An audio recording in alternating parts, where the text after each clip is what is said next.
Welcome back to my YouTube channel Telugu నీతి కథలు. Story 9 of 125 stories of Tenali Ramakrishna.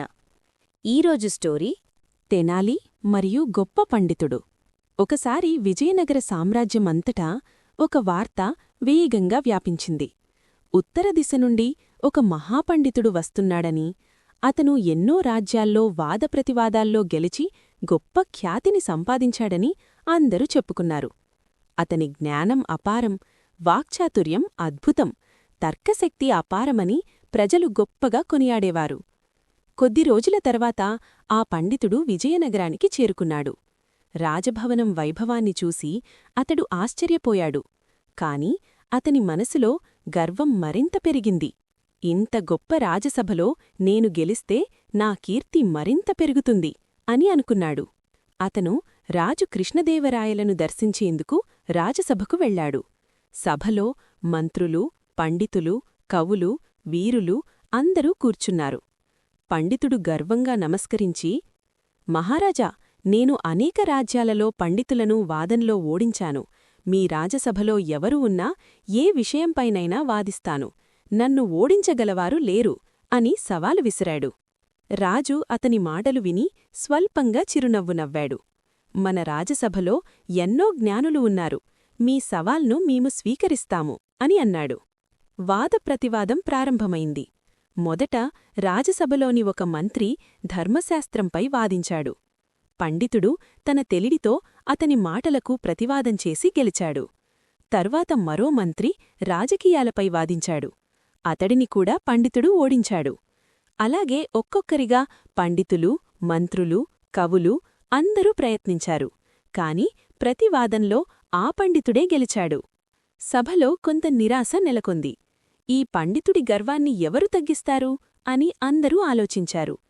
ఆ సమయంలో రాజు దృష్టి తెనాలిరాముడిపై పడింది. తెనాలి, ఇప్పుడు నీవంతు. ఈ పండితుడితో వాదించడానికి సిద్ధమా అని రాజు ప్రశ్నించాడు.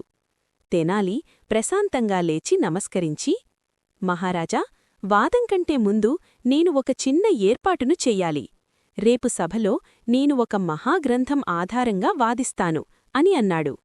అని చెప్పి తెనాలి సభను విడిచి వెళ్ళిపోయాడు. ఆ రాత్రి అతను ఒక పెద్ద పుస్తకంలా కనిపించే వస్తువును సిద్ధంచేశాడు.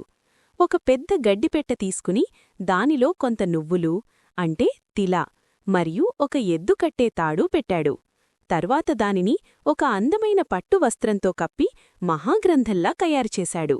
మరుసటి రోజు సభ మరింత ఉత్సాహంగా నిండిపోయింది. అందరూ ఆ వాదప్రతివాదాన్ని చూడటానికి వచ్చారు. పండితుడు కూడా గర్వంగా సభలో కూర్చున్నాడు. తెనాలి ఒక పెద్ద కప్పిన పుస్తకాన్ని తీసుకుని సభలో ప్రవేశించాడు. అతని ముఖంలో విశ్వాసం, కళ్లలో చమత్కారం కనిపించాయి. పండితుడి ముందుకు వెళ్లి తెనాలి అన్నాడు, ఆర్యపండిత మహాశయ, ఇది తిలాక్షత మహిషబంధనం అని అరుదైన గ్రంథం. ఈ గ్రంథం ఆధారంగా మీతో వాదించాలనుకుంటున్నాను అని అన్నాడు. ఆ పేరు వినగానే పండితుడు కాస్త దిగ్భ్రాంతి చెందాడు. తిలాక్షత మహిషబంధనమా? అతను తన జీవితంలో ఎన్నో గ్రంథాలు చదివాడు, కాని ఈ గ్రంథం పేరు ఎప్పుడూ వినలేదు. అయినా అతని గర్వం అతన్ని నిజం చెప్పనివ్వలేదు. అవును అవును, నేను ఆ గ్రంథాన్ని బాగా తెలుసు అని అబద్ధంగా అన్నాడు. తెనాలి చిరునవ్వుతో, అద్భుతం, అయితే ఈ గ్రంథంలోని తత్వంపై రేపు సుదీర్ఘ వాదప్రతివాదం జరుపుదాం అని అన్నాడు. సభ ముగిసింది. ఆ రాత్రి పండితుడికి నిద్రపట్టలేదు. ఈ గ్రంథం ఏమిటి? ఇందులో ఏ సిద్ధాంతం ఉంటుంది? తెనాలి ఏ ప్రశ్నలు అడుగుతాడు అని అతను ఆలోచిస్తూ భయపడ్డాడు. అతను తన శిష్యులను పిలిచి అడిగాడు, మీరు ఎప్పుడైనా తిలాక్షత మహిషబంధనం అనే గ్రంథం గురించి విన్నారా? వారందరూ తల ఊపుతూ, లేదు గురువర్యా, మేమెప్పుడూ వినలేదు అని చెప్పారు.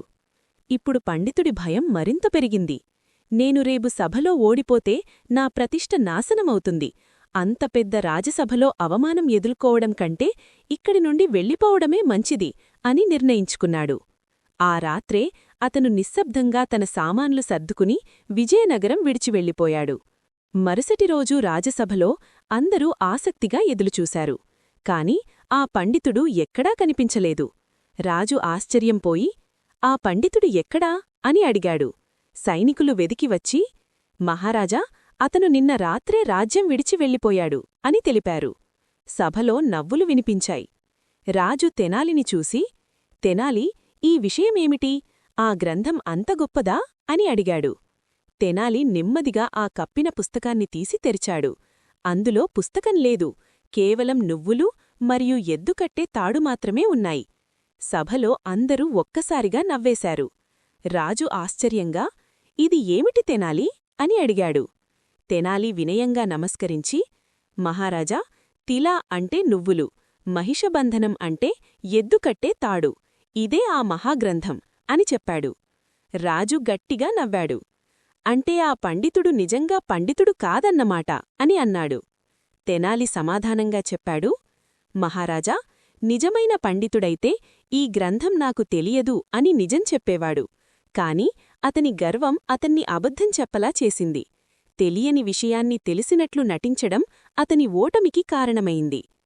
తెనాలి మరింతగా చెప్పాడు, జ్ఞానం ఉన్నవాడు వినయంతో ఉంటాడు, కాని గర్వం ఉన్నవాడు అజ్ఞానాన్ని దాచడానికి అబద్ధం చెబుతాడు.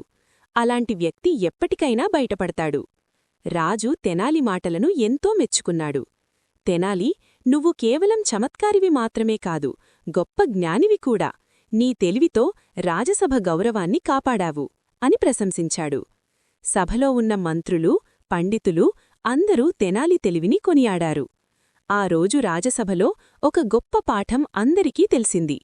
గర్వం జ్ఞానానికి శత్రువు, నిజమైన విద్య వినయంతో కూడి ఉండాలి.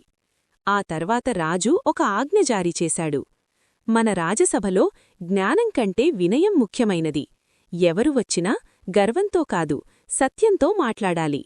ఆ దినం నుండి విజయనగర రాజసభ మరింత ప్రసిద్ధి చెందింది. తెనాలి రాముడు తన తెలివి, చాతుర్యం, వినయంతో అందరి మనసులు గెలుచుకున్నాడు. ఇలా తెనాలి రాముడు మరోసారి తన అసాధారణమైన బుద్ధితో ఒక గర్విష్ఠుడైన పండితుడికి పాఠం నేర్పించి నిజమైన జ్ఞానమంటే ఏమిటో ప్రపంచానికి తెలియచేశాడు. Thank you for watching my video. Tenali మరియు గొప్ప పండితుడు. మన నెక్స్ట్ స్టోరీ వచ్చేసి Tenali and Krishnadevaraya. Subscribe for more videos. Like, share, comment on my videos.